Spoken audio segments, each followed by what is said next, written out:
Today we're talking Dragon Age gameplay reactions, an epic Doors leak, and since it's Pride Month, we're talking LGBTQ characters in games and fun gay stuff.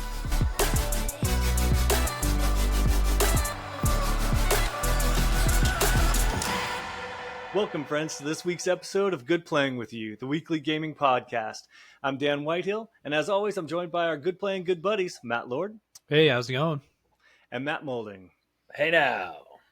We got a packed show, but before we dive in, let's check in with my flock of Matts and find out what everyone's been playing this week. Lord? Oh, yeah, I got some... I couldn't help but pick up the Castlevania on GBA. It's called Castlevania Aria of Sorrow. Never played it, so... Old school. Old school. It's really fun. Like, there's nothing wrong with little Metroidvania in our life, and those are just, like, those are classics. That's what they're based on. That's the foundation. And I got to play some Fortnite the other day. Ooh. Dan, that was a tip of my hat at you. Yeah, I know. I'm sad I didn't get to play with you. Oh yeah. I was like, Dan, thank you for the invite. Hey, yeah, it was fun. Now you know how it feels, Dan. yeah. I was like, Dan, actually, Andrew was like, should we get Dan in here? I'm like, yeah, hell yeah. And then it was like, yeah. I mean, it was kind of late and it was a last minute thing, so. Next time. The new chapter or the new season, I get the gripes because there's all these cars driving around running you over. I don't understand. We lost many games to that, and it was really frustrating. But on top of that, huge Helldivers 2 update went down. I just got off playing it, and I got a feel for it. This. Oh, yes. You just got off playing with playing. I just got off. I just got off. I'm feeling good, feeling great. Well, I gotta say, the difficulty is still ramped up. The going up against the bots out there, very difficult. We got like wiped pretty much. We got wiped up, and the one thing that I did notice, they did buff the guard dog, which is like one of my favorite items in the game. So I just had the guard dog going off, and it melts those bots now. Awesome, yeah, awesome. Favorite. It still seems like a very different. I know they did some manipulation with the stratagems and all this. They did a lot. They called it the mega update. So there's quite a bit going on here. Dan, what do you think? Are you going to give it a go and see how it feels now, or what is your take? Well, other than balancing weapons and making things harder, is there anything fundamentally different in the gameplay? Honestly, no, there is not. As far as I could tell, I got to play, it was kind of brief, so I don't think I was able to get a full in-depth on this mega update, but it seemed like a lot of just balancing, and things seemed like I could tell that the mech is starting to kick ass now. It was like totally blasting the ships out of the air, no problem. I just... bots to me are just, it's tough because there's also on bots, which is so hard. You're just getting wiped there. Yeah. So I think fight bugs a lot for that reason, but yeah, I'll jump in for sure. I mean, I got to try it out, see what's new, and I'll let you know what I think. Yeah. We can circle back once we get more because the thing only dropped like 10 hours ago. So we'll get more time with it and see how it feels. Yeah. Nice. Right on. That's it. Holding. So a lot of my time was Octopath Traveler 2, which I talked about a little bit last week. And that's on Game Pass, right? It's on Game Pass along with the first one. So nice. I'm encountering the exact same thing that happened because I've already played this. I bought it on the Switch, and I've already played it. And I made it like 40 hours into it before I kind of burnt myself out. And it's the exact same thing is happening to me now. I played about 30-ish hours. It's a great game, but it's kind of one note, a little grindy, a lot grindy actually. So I don't know if I'm gonna end up finishing it, but I made it a giant mistake last night, and that was I bought Final Fantasy 14, the port, over to Xbox, and I started a new character. And it's just a huge mistake because I played until 3 a.m. this morning, I was just saying, we'll And see you later, Malding. Yeah, It's know, right? I should never nice have done playing it. with you. It was just so stupid of me. But man, I love that game so much. I should have added that game as the game last week that you can zen out and relax to after a long day, and not Elden Ring. I'm gonna eat my own words a little bit from that last episode, saying that wasn't my best take. So I would now put in Final Fantasy 14 because just the crafting in general. Lord, have you played it? I haven't played that one. You haven't played it. I haven't played it. Just crafting MMO is just so much fun. Like I spent an hour last night just crafting, just doing That's nothing awesome. but that. It's a lot of fun. So there's a new DLC coming out. Dawn Trail, I think is what it's called. I think in 2 or 3 weeks, like the end of the month, beginning of July, I think. So I'm gonna be. I'm down with a preparing happy myself for trail, that. but a dawn trail, I don't know if that's for me. So yeah, I'm super excited to So get into it. did you pay the extra amount of money to get it in there? So it's on sale. So I bought it I bought the entire all the DLCs Okay. that are out right now for $20. So that's the Oh, sale price right That's now. pretty So good. you get 30 days free gameplay. So I am going to, after 30 days, have to start, if I want to continue playing, have to start paying a subscription fee directly to Square Enix. So yes, you have the fee to buy the game, you have the fee for Game Pass, and then you have the fee through Square Enix to play it. So Whew. yeah, it's an expensive hobby, but Oh, yeah. the game seriously it's worth it. I totaled up the money I've spent. It ends up working that I spent 17 cents an hour playing it. I did some calculations over I love the nerdery. Yeah. hours I've played. I have spent 17 cents an hour. So, I mean, Yeah, whatever. It's fine.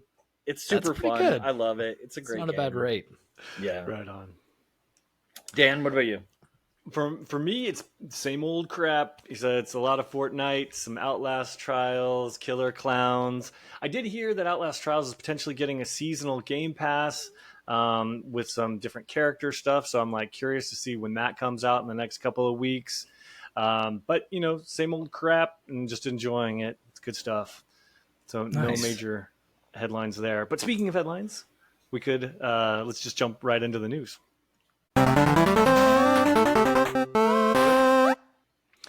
All right, so first up, did you guys see the Dragon Age gameplay? What did you think? Yes. That's what everyone's been talking about this week. I want to know what you think. Yeah. Go ahead, Lord. Malding. I No, mean, you go first. I don't like the art change. Like me, it just looks not like a Dragon Age game that I am going for. I know it's still kind of like it's a little dark a little bit, but it doesn't have the same vibe. We need that realism aspect. I think games have to be going towards realism and not. This is a backwards move. It's very much not even lateral. So I don't know. It's strange though because I feel like I'm hearing other outlets really praise it and people are hyped 'Cause on they're it. paid. Yeah, I know. Is that just what it is? And it just confuses me. And I'm like, what is this? So, no, I mean, I will say this preview did look better than whatever that teaser they showed at the showcase. That thing was, in my opinion, that was really, really harsh and didn't make me hyped at all. This could have potential, but I'm still very nervous. Molding. Yeah, I have to agree. That preview that we saw last week was abysmal. Like that, it was a bad move. And I don't know. I don't know anyone. I haven't seen anyone praise that little vignette that they put together. Maybe there have been, and I didn't see it. So I took a look at it. I watched a bit of it, and I texted you guys what my initial reaction was. And it's Dragon Age Fortnite. That's what it looks like to me. It looks like Fortnite. No offense to Fortnite. No offense Yeah. to Fortnite, which is great as what it is. Yes. But that's not how I want my. I don't want my fantasy games. Although I'm about to eat my words, I say I don't want my fantasy games cartoony, but Final Fantasy 14 is very cartoony. So I don't know. It's just that Fortniteification of games is not my favorite thing. The gameplay itself looks very simple, looks very Yeah. button mash, looks very like God of War, maybe. Is that, I don't know, though I never played God of War, so I can't say that. What's another example? It looks very like, I don't know. Maybe I've forgotten what the games were like because it's been what, like 3 generations since we've played a Dragon Age game. It's been so long. So maybe I need to go back and play Inquisition to remind No, myself what they it's definitely like. had that more realistic, edgy, adult look to them. And this is a huge step back. It's very kid friendly. And it makes me concerned that the stories we're going to get aren't going to be edgy or interesting. I didn't see any blood in there. I'm like, is this the Blumhouse effect on horror movies where everything's PG and geared towards children? Is that what's happening to our precious Dragon Age? Because this was an adult, cool, edgy series, and now it looks like it's for teens and tweens, and that is not the way I think it should be headed. So it was a huge miss for me because I don't think I can take it as seriously. Don't get me wrong, I'm gonna play the shit out of it. I'm gonna love it. Yeah, I'm gonna yeah, I'm gonna buy it you know? day one. It's got Oh, me. day Like, one, yes, it's exactly. got me. No matter. All this I'm gonna complaining play I'm it. doing is just kvetching about Yes. about a game that I'm gonna play anyway. That is exactly where I am, and that is exactly right. So I want blood and guts and gore and nudity and edgy adultness, and I'm not going to get that from this, so it's a bummer. But it's like, oh well, the actual core of the game, the concept and the way that it works is solid. So I'm going to get in there anyway. I do have What a letdown, though. two things. One thing is, in that gameplay, they came across like a locked door, or it was like a door locked by magic. And I thought, oh, interesting. Like, maybe they have to go find a key. Maybe they have to use some sort of magic spell, or do something creative with this locked door. But it was just like a gem that you as a hero hit with your sword, and it opened up and the area was fine. Like, why even have that in there? Like, it's just like busy work in a game that it did not look like a fun concept. So if I'm going to be going through dungeons in this thing, come across the locked door, all I have to do is hit it. Don't put the door in there. Like, Yeah. don't have it in there. If all you have, so that drove me nuts. And then another thing, people were very angry because the terminally online people, like I tend to be on Twitter, were pretty upset about this announcement. Happy Gay Pride, that all the characters are pansexual and that you can romance any of them. And so a lot of the like hardcore, well, bigots online are like, it's gay. Why does everything have to be gay? And it's like, dude, don't make a gay character. Like, if you don't Right? want to romance a dude, don't romance a dude. Let us romance dudes. Like, Agreed. and Well, that, at least I think, I mean, at least they're leaving that still in there. Hopefully, you're Yeah. able to romance and bang these characters still. And For sure. if they take that aspect out of the game, then dang, we're really going down yeah, like a Right? dark Yeah. path. Yeah. So I think that's good that at least they're keeping in the romancing of all types. And like, I was literally afraid this is going to be like, do you think it's going to get a T rating or an M rating? Oof, God, a T I think it's rating, going to man. get T, yeah, and Yeah. and do that's too. the signal of suck right there for the series. I'm not saying you can't have a great game, Right. but this Dragon Age used to be more edgy and cool. Totally agree. Yeah. So, but we'll all buy it. So it's got us. But I'm really worried it's going to be the same thing that happened with Dragon's Dogma, that I'm going to play it for 80 hours or whatever, and then never touch it again. Which I don't like that in games, but that's okay. I agree.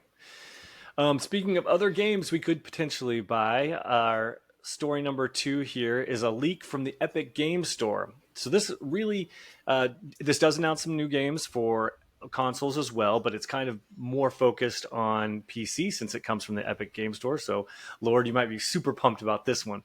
I've got a couple of articles here on this one because they keep researching the database and finding new games that appear like they might be coming.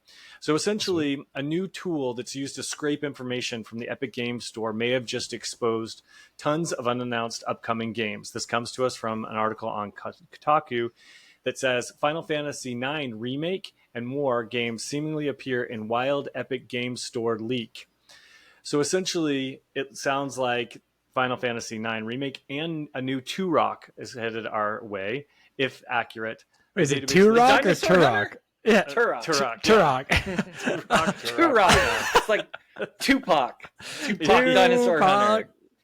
Yes, exactly. That's So it awesome. says Epic DB, which was shared on the Gaming Forum Reset Era on June 12th, so yesterday, let users search Epic Games Store listings, including entries that wouldn't normally appear on the front end of the digital storefront. Initial results for publishers like Square Enix and Rockstar Games revealed entries with code names for games that haven't been announced yet or don't currently have PC versions.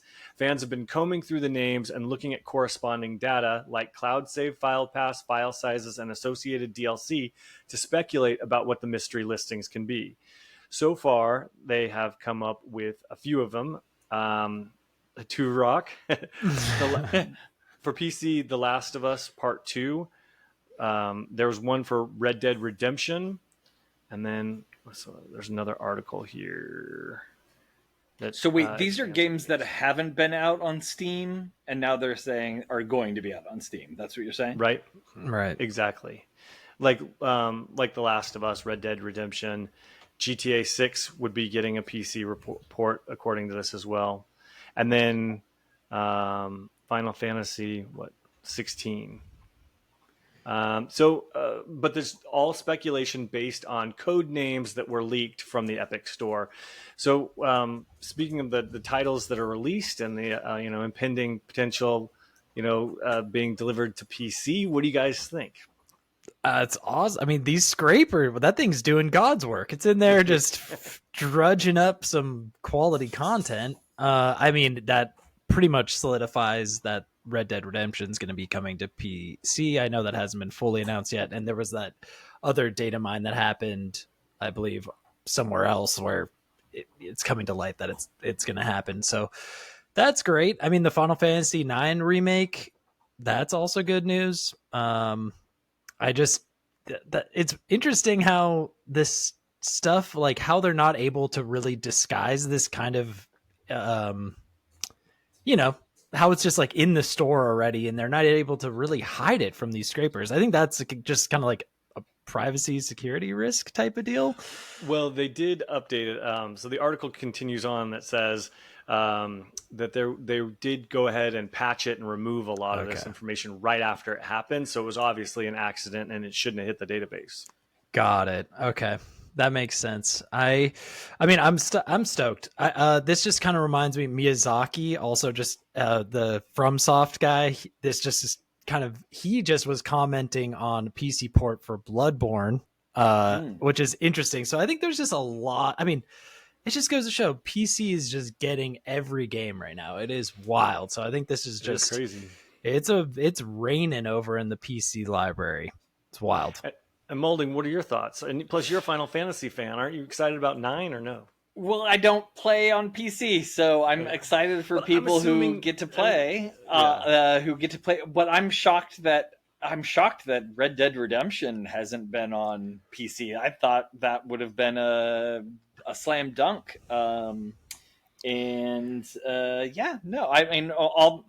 more games for more people is always my mantra. So I'm happy to see more people being able to play stuff. I'm excited for you guys to build your gaming PCs. That's going to be cool. That'll be fun. We can all build a gaming PC at once. I don't know. It's like I sit at my computer all day long for work. I don't want to sit at my computer for pleasure. So that's my main problem. I totally understand that. I completely understand. It's so comfy. Yeah. Let me play on the couch. Agreed. But speaking of playing games on the couch, I know one of your favorites, Molding, was Baldur's Gate 3, and it sounds like Larian had a good story this week about something that they did with the community. Yeah, I thought this was really cute. So this Baldur's Gate 3 player. So in Baldur's Gate 3, there is an honor mode, which is the mode where it's permadeath. So this is I spent 120 hours on my playthrough of this game, I died multiple times and had to save scum multiple times. And in honor mode, you get one save. If you die 100 hours into a 120-hour game, you're dead. Ugh. You can't. You have to start all over F again. that.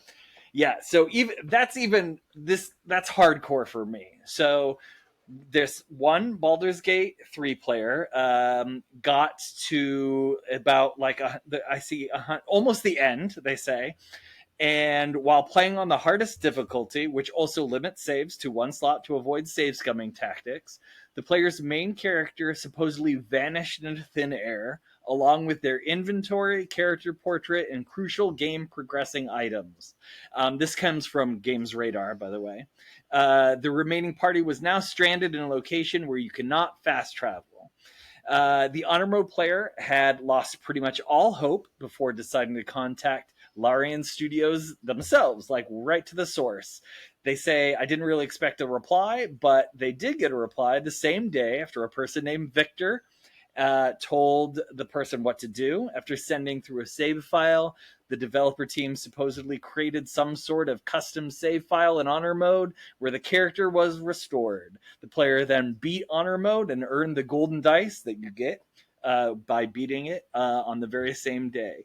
And I love this story because not only is it Baldur's Gate, but also I love it when this just shows companies caring about their players. And when a company cares about their players, I end up caring a little bit more about that company, and seeing that kind of warmed my little heart, for lack of a better word. So have either of you had any experience with, like, directly with a publisher for any sort of problem that you've had where you've had to go to them and ask for a solution? I had an awesome one, and it wasn't even me. And I want to we have the like in a couple weeks we're gonna do a topic about glitches in video games. So I don't want to tell the full story. Yeah. So I will just say that Brendan and I and you, Matt, had this experience where when GTA 5 Online launched. I love that story. Yeah, I know. I'm going to tell it later, though. Okay.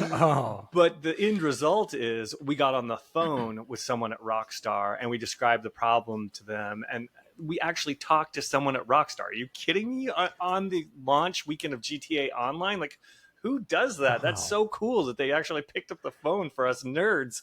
And for the full story, you're gonna have to wait until we tackle that topic. But yes, I have had cool experiences with developers like that. Lord, wow, that's great.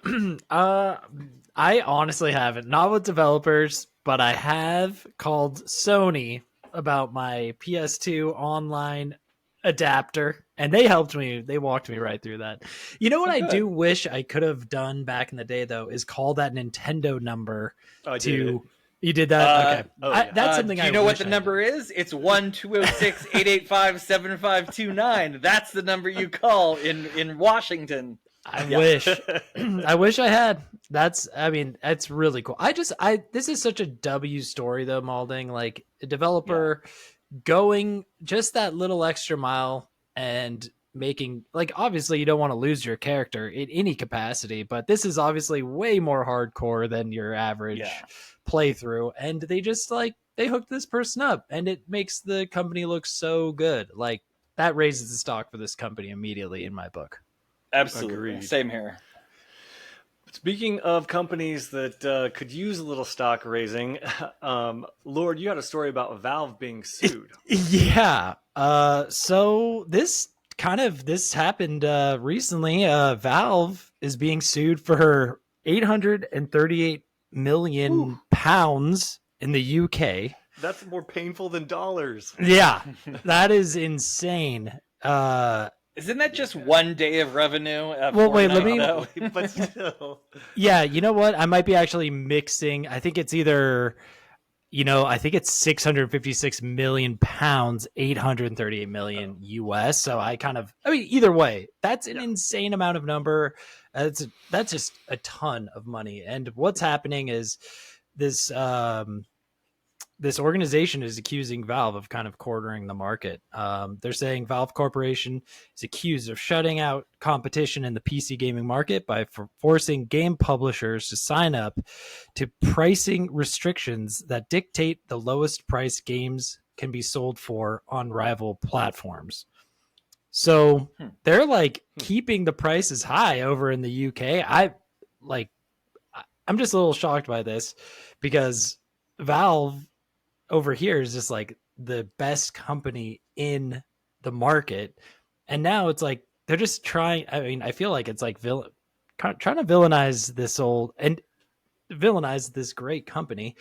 I don't know. It's kind of a tough thing to say. Do they deserve to be like from the story? If they're like causing problems, like maybe they deserve to be. Yeah. And this is coming from Kotaku, by the way. It's basically saying the claim suing Valve for 656 million of pounds, 838 million US, filed to the Competition Appeal Tribunal in London, is based around an accusation that Steam requires publishers to agree to price parity obligations, end quote, which is to say they apparently cannot offer the same games on other stores for a lower price.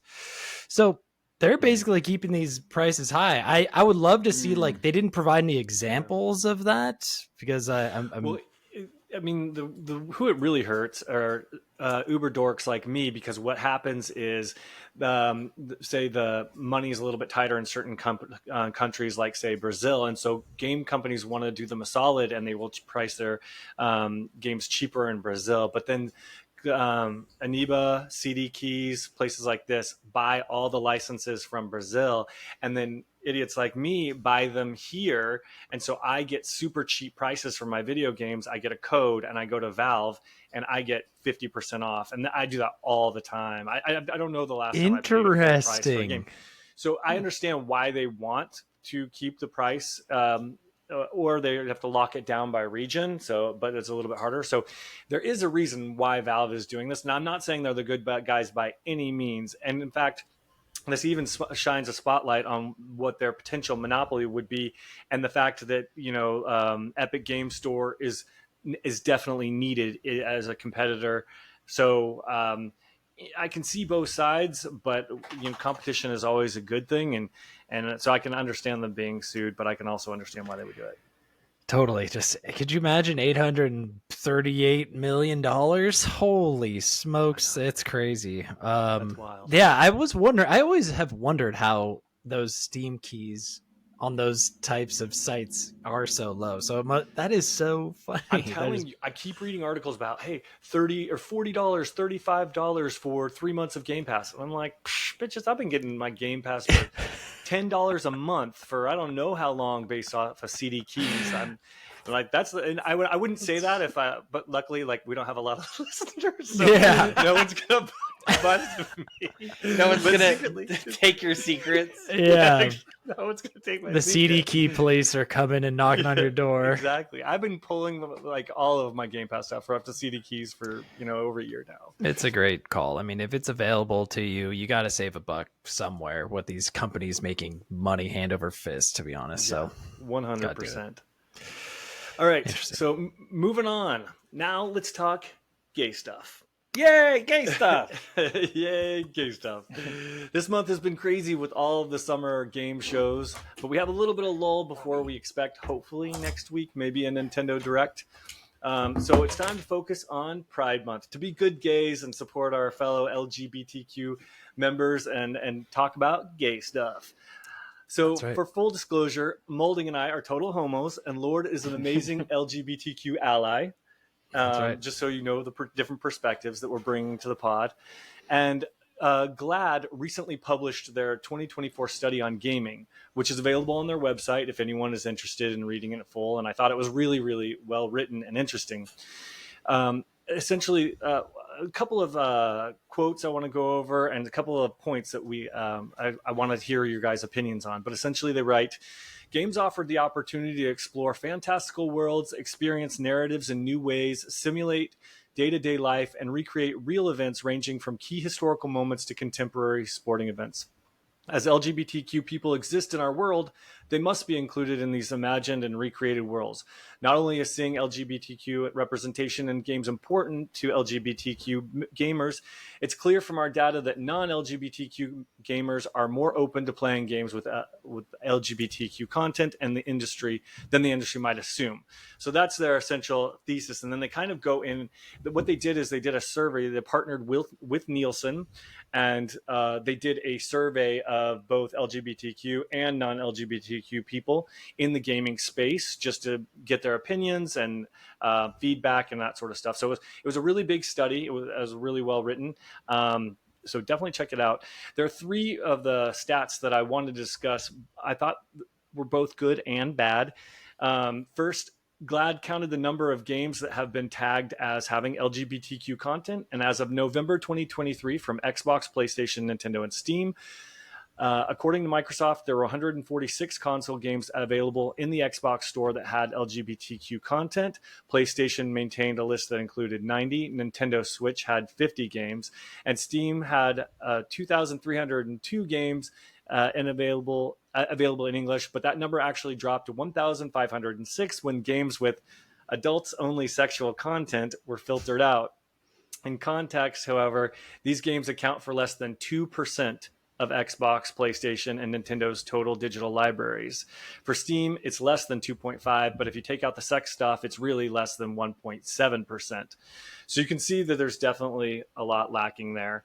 They also said the lack of LGBTQ representation in video games is often explained by the assumption that the stereotypical core video game consumer is a white heterosexual cisgender man between the ages of 18 to 34.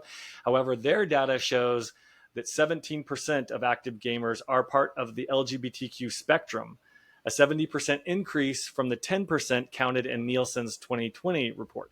So I've got a couple more that I want to talk about, but I want to stop there and just kind of get your opinions on that, because definitely the lack of games is an issue. And then are they overrepresenting? 17% sounds a lot, or are people just being a little bit more honest? What did you guys think with this? That was the 17% number, which ends up being that's almost 1 in every 5 gamers, right? Wild. Is on the LGBTQ spectrum or whatever. I was shocked, and then when I read that, I thought, well, they've got to be including mobile in these, but the mobile isn't included in these numbers. No. This was just the console and PC games.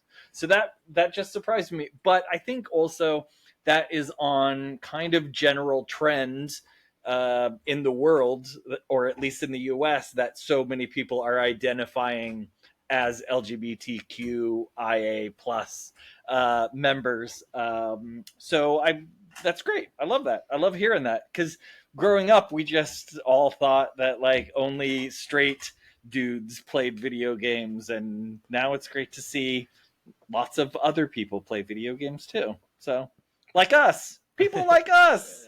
That's sure, right. For sure. For me, I'm a little shocked by how low that number is. Just the percentage of games with the representation that I just, I figured just where we are now, just as a society, we're in the US, it's just, I figured it was just going to be higher. Just here it is, Ellie, Last of Us, right. You got these other major characters in humongous franchises, and yet the number's still only 1.7 in percent of games. So that seems very low, very shockingly low, if you ask me. I agree. Although I do think not video games aren't inherently sexual. So I'm not defending this number, but I am saying sex doesn't come up Tetris, in a lot of exactly. Although I don't know, that block in Tetris seemed a little, a little, And there's that long one. There was the long one. Pretty gay to me. The long one. Yeah. So he's always been sus. So I can understand a lower number, but that low is, I think, a little surprising. I think they I think they really made a good point later on in the article when they said, quote, Although secondary or optional representation is not as impactful when it comes to creating meaningful LGBTQ content, such options would be profoundly meaningful for LGBTQ gamers and could pave the way for more inclusion. Optional representation should be seen as a starting place and not an end goal when it comes to LGBTQ inclusion in video games. And so I thought this was nice and smart. It's not saying like, look, everyone needs to be gay. That's not what it's saying. It's saying, look, we know that statistically, like, being gay is not the norm. You know what I mean? It totally makes sense. But the fact that you're not giving us the option, I mean, come on, you're not even trying. If you're not at least making it up to the player to kind of decide, whether they want to be gay or straight or anything like that. And so I thought that was respectful and correct, and it made a really good point. And that's where I think the numbers are shockingly low, because they're counting games where even the option of being gay is in there. And if it's down as 1.7 or on Steam or something like that, that's wild that even that few of games would allow you the option. So that was a little disheartening. I thought that was really interesting. Like, just think of games like sports, so many sports games, so many racing games. Like, if I'm going to play a racing game, the sexuality shouldn't even be 100%. A part of it.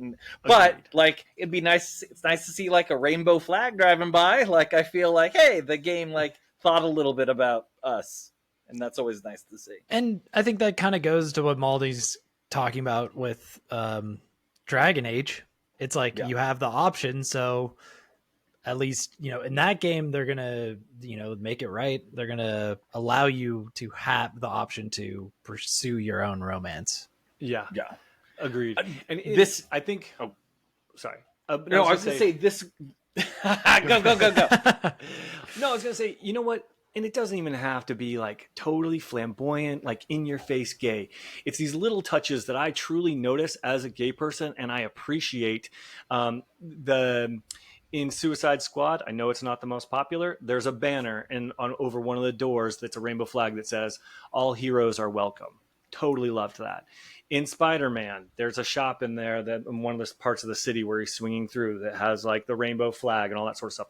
So even if they can't have, a full-on main character who's gay be accepted, I get it. But those little nods, like, hey, at least, they're thinking, and I appreciate that. And I notice it, and straight people might not notice it, but it does mean a lot to me as a gay person. Oh, definitely.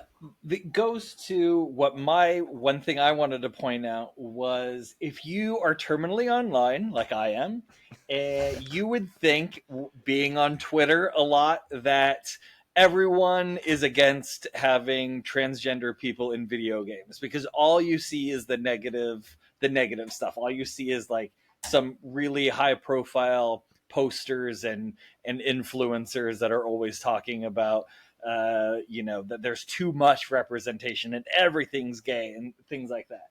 So one of the stats that was on there was this one that I took a screen grab at. Hang on one second. Was that the majority of non-LGBTQ gamers are not dissuaded from trans representation in games.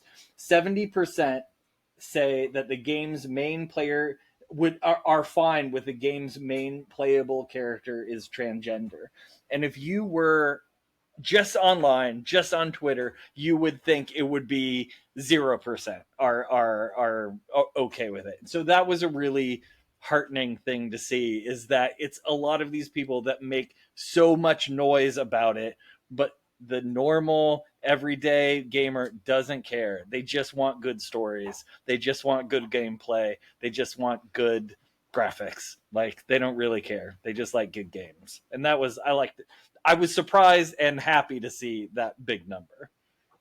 Exactly. I totally agree. If the character, it can be essentially anybody they want, as long as they're telling a story and the gameplay is there, the game is going to be great. Like, video games is a medium that just, I think, has no problem with representation. I'm surprised it hasn't taken advantage of that, because the game can be great and good and it will be accepted, that alone. So that's kind of my take. Yeah, no, I think as long as it makes sense and the game is Yeah. good, definitely. I think there was one article, one stat that they put in there that had me a little bit concerned, to be honest with you. So I'd be curious to hear what you guys have to say about this.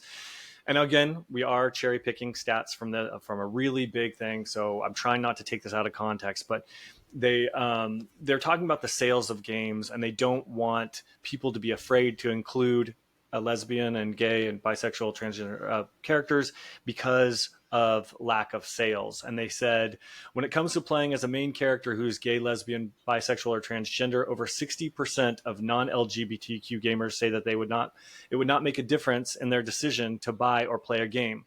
Perhaps surprisingly, 8% of non-LGBTQ gamers would be more likely to buy a game with a gay or transgender main player character, and the number is even higher for lesbian or bisexual main characters. So I'm guessing those 8% are just horny men that really like the idea of lesbianism, Yeah. Which I found humorous. But I thought the 60% of non-LGBTQ members saying that it would not make a difference in their decision to buy or play the game sounds nice, but if you flip it on its head, then that means 40% of people they polled would have a problem Yeah. buying Which I think goes like to explain why publishers aren't doing it, right? Because if 100%. immediately you're cutting out 40% of your player base, like they're thinking of their bottom line that ends. Yeah, 100%. And not to add like more a bummer to it. I looked at the fine print at the end, and this study was only done in the United States. And as games, you have to sell worldwide. And so, yes, I know that the US are very progressive and we still have ways to go, but we're doing a great job. The rest of the world just isn't as cool as we are when it comes to that. So I think that, while we're progressive in our views, that number would probably be, even worse in other countries, is what I'm saying. That's a great point. I think you nailed it right there. Yeah. Worldwide, it's different. But yeah, 40%. Jeez, I know. That's significant. Yeah. I mean, talking almost half, if my math is correct. That's gay math. But no, I think the fact that this is even being addressed, the fact that GLAAD is writing this report, the fact that this is getting out there is a step in the right direction, so we can even have these conversations with these facts and that sort of stuff. So, I just want to end it on a good note there. That I appreciate. Them just for our segment that we're going to talk about soon, I had to do some Googling, and just looking at over the decades, it was like the number of gay characters in video or LGBTQ plus IA characters in video games was like 3 in 1980, and then exponentially it went up as the decades go, and so things are improving. Yeah, definitely. All right, gentlemen. Any other stories for headlines that you want to cover real quickly before we jump to listener emails? Nope. Let's jump. First up, Lord, you had a question for us to debate. Oh yeah. Oh wait, or is this Malding here? Oh, it's you know what? Yeah. So I was thinking, what are some music or sound effects in video games that really stand out to you? So I was trying to think that there are some sounds that just, scream video games. And the two I came up with are, well, because I'm playing Final Fantasy right now, is iconic Final Fantasy music while you are in your battles. There's this certain sound that Final Fantasy gives you at the end of a battle that is just ingrained in my head. And so that was the first one I came to. And then as far as like sound effects go, Legend of Zelda, that music that plays, the little chime whenever you open up a chest, that has been in since 1980 whatever all the way up to Tears of the Kingdom, is just also seared onto my brain. And so I thought those are two fun little things for sound effect. And Zelda, they nailed it. They know a lot of the sound, especially I feel like they really locked in with Breath of the Wild and Tears of the Kingdom. The sound effects in those games are so good. Yeah, and the music too. The Yeah. like that music too. It's the same. The Final Fantasy, you're talking about the like Yes, exactly. Okay. Yep. Great choice. Really. You know, I love to talk about this game, but I'm gonna have to say it. But Death Stranding has the best menuing sound effects. It just the game Menuing has sound effects. menuing, and that's the beauty of this game. You're in the menu so often that these sound effects you want to hear. It's like ASMR menuing. It is so good. The one in particular is when you long press, like when you can cancel something and it goes like clink clink clink clink, and it just, you got to go check it out, because I'm telling you guys, Tickles your brain. It's an eargasm in your ears. And one other one that I definitely have strong an affinity for, let's say, is the "You Are Dead" sound from Dark Souls, any of the From Soft. Well, yeah, Dark Souls, Elden Ring. They're all, well, you hear it so often. Yeah. Exactly. It's like something that you have to. Yeah, and that's in my brain, seared. I love this question, and unfortunately, I don't have I have playlists just full of video game music. I think this question could be its own this section. In fact, we might. Well, maybe we'll come back to it for another. Yes, yeah, for another. I would love episode. to, because I have got so many. My brain is exploding, and I'm literally going to kick myself because A, I didn't do enough research, but B, I'm going to think of 500 before. But after this, one of my very favorite songs that comes to mind, and that's not original, is actually a pop song. Came from the critically panned and super underrated, except by Lord, I know you're my brother in this one, is the Sony game. What's the one with the zombies and the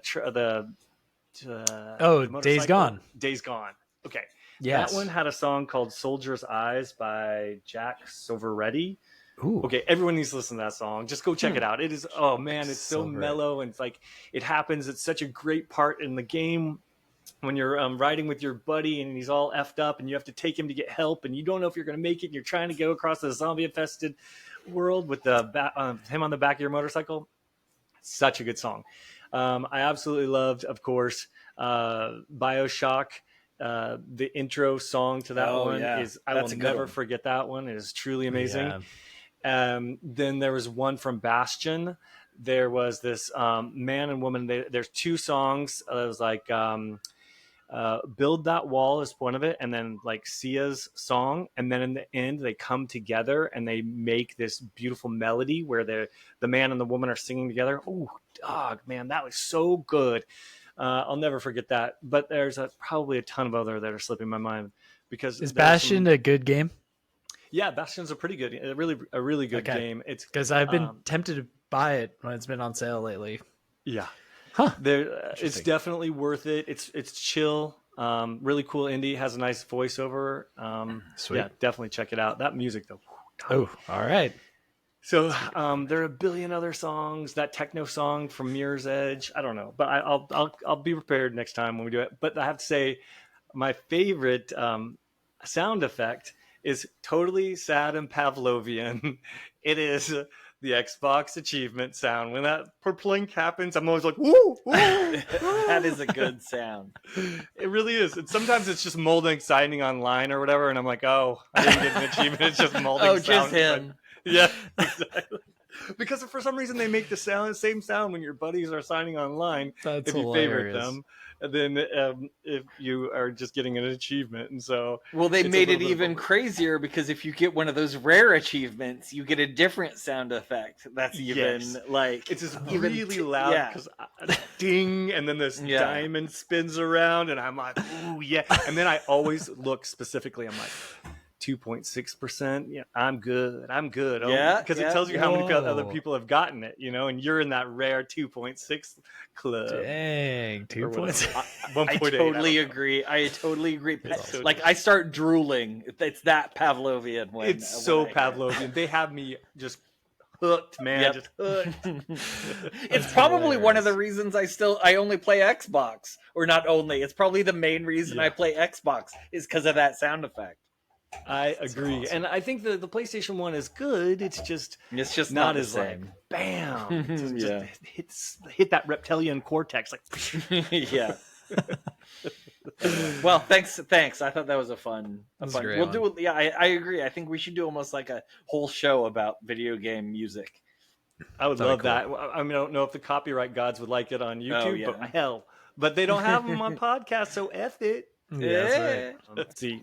Please make sure that you are subscribed to our socials and that you like and follow us on YouTube so you don't miss an episode. And that's pretty much all the time we have today. On behalf of the Good Playing With You crew, Matt Lord, Matt Balding, Dan Whitehill, myself, have a great weekend. And as always, good playing with you. Good playing with you. Playing with you.